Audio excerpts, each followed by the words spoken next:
Welcome to Rajapalayam recipes.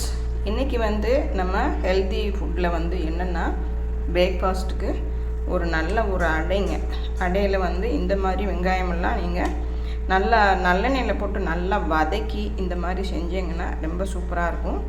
வாங்க இது எப்படி பண்ணுறதுன்னு பார்த்துடலாம். இப்போ நம்ம அடை ஊற்றி எடுத்துகிட்டு வந்துட்டோங்க.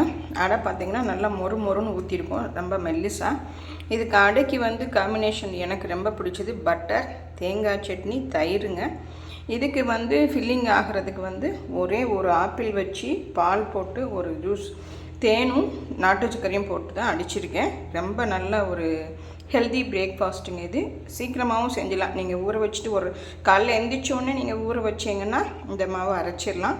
இப்போ நம்ம அங்கே சொன்னோன்னு பார்த்தீங்கல்ல, ஃபஸ்ட்டு இந்த வெங்காயம் எல்லாம் நல்லா வதக்கி இதில் போட்டு பண்ணிங்கன்னா உங்களுக்கு ரொம்ப டேஸ்டியான இந்த அடையும் ஆப்பிள் ஜூஸும் ரொம்ப ஹெல்தியான ஒரு பிரேக்ஃபாஸ்ட்டு. நீங்களும் செஞ்சு சாப்பிட்டு சந்தோஷமாக இருங்க. இந்த வெயிலுக்கு இது எனக்கு இன்றைக்கி சாப்பிடணும்னு தோணுச்சு, அதனால் நான் பண்ணியிருக்கேன். அடையும் அவியலும் பண்ணுவாங்க.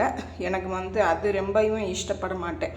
அடைக்கு பட்ரு வச்சு கொடுத்தாலே போதும், எனக்கு வேறு எதுவும் வேண்டான்னு சொல்லுவேன். அதனால் அடையும் ஆப்பிள் ஜூஸும் நம்ம இன்றைக்கி ஹெல்தி பிரேக்ஃபாஸ்ட்டு, சிம்பிள் பிரேக்ஃபாஸ்ட் ஒன்று இருக்குது, ஈஸி பிரேக்ஃபாஸ்ட் ஒன்று இருக்குது. இந்த வகையில் நம்ம இன்றைக்கி ஹெல்தி பிரேக்ஃபாஸ்ட்டில் இந்த அடையும் ஆப்பிள் ஜூஸும் தாங்க.